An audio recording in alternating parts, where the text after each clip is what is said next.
So you're a hockey player and you're not playing as well as you should be. And it feels like you're doing all the work. It feels like you're doing everything that's required to get better, and you're still not separating yourself from others. So what we're going to talk about in this video is the one thing that very, very few players are aware of, but that influences your success in your hockey career. It's going to make a big difference for you, and we'll break it down in this video. So the thing that's holding you back is something called the self-image.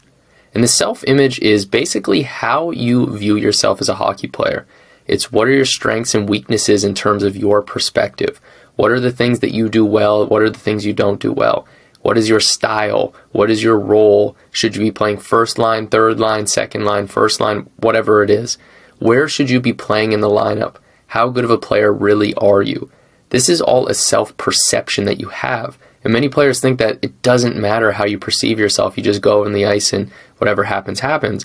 But your self-perception and your self-image is what actually leads to you playing that style. So if you think you're a fourth liner, odds are you're going to end up playing like a fourth liner and you're going to gravitate that direction.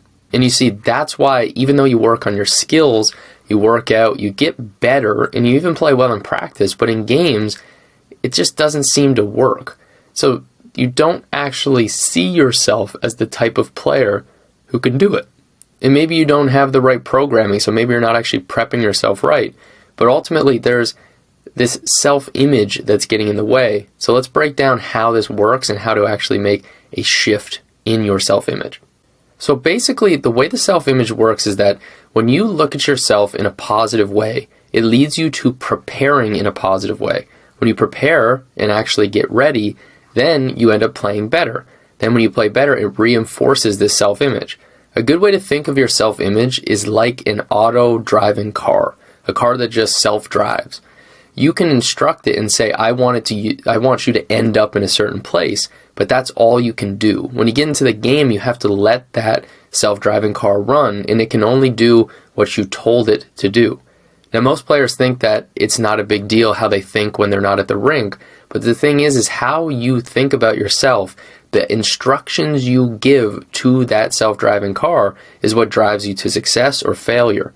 So if you want to be successful, you have to actually give it positive information. You need to create positive images and outcomes and experience them.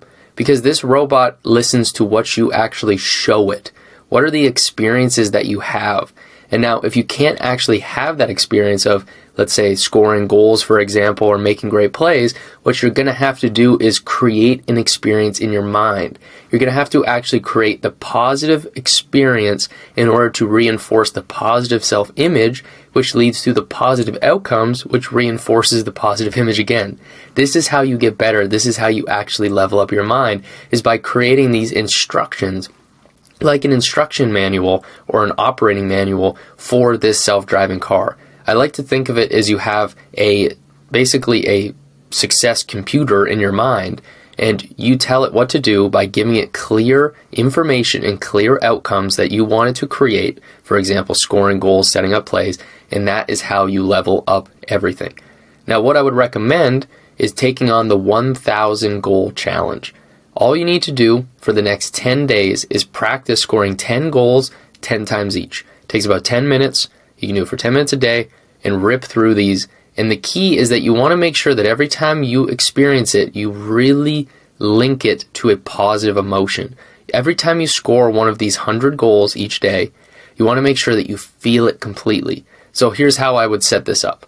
Set a timer on your phone for 10 minutes. Make sure you're in a comfortable spot where no one's going to interrupt you. Put on your favorite music. Sit down, get comfortable, and just start breathing and relaxing. Feel your body just sink down into the chair or the couch that you're sitting on. Feel your body calm down. And you can practice it right now with me. Just imagine yourself getting into that situation, making a great play, seeing the puck go in the net, for example. We'll just go with goal scoring. See it go in the net.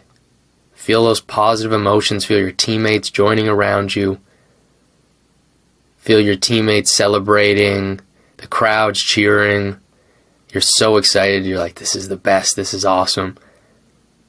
And there you go. There's one visualization. And you want to practice that 10 times for that play, 10 times in a row, then move to the next one. 10 times in a row, move to the next one, 10 times. If you get really efficient at this, you can do about 110 minutes. You can make it work. It will work. And watch how confident you come out of this after 10 days.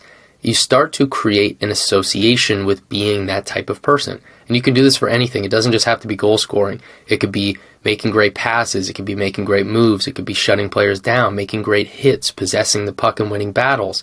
Set up what you want it to be so that you create the self-image that you want to craft. You can only communicate to your subconscious self-image by doing this. And understand that the subconscious self-image is the identity. It is the foundation of the identity.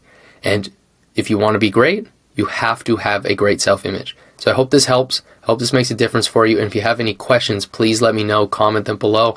I'll make sure to make videos to answer these. Also, make sure you subscribe because we're going to be doing 3 other videos. This was just the foundation of how to get started and how to start taking action. But we're going to go into detail into the whole identity shift formula and how this works. So I hope you have a great day. Hope you crush it. And I'll talk to you guys in the next video.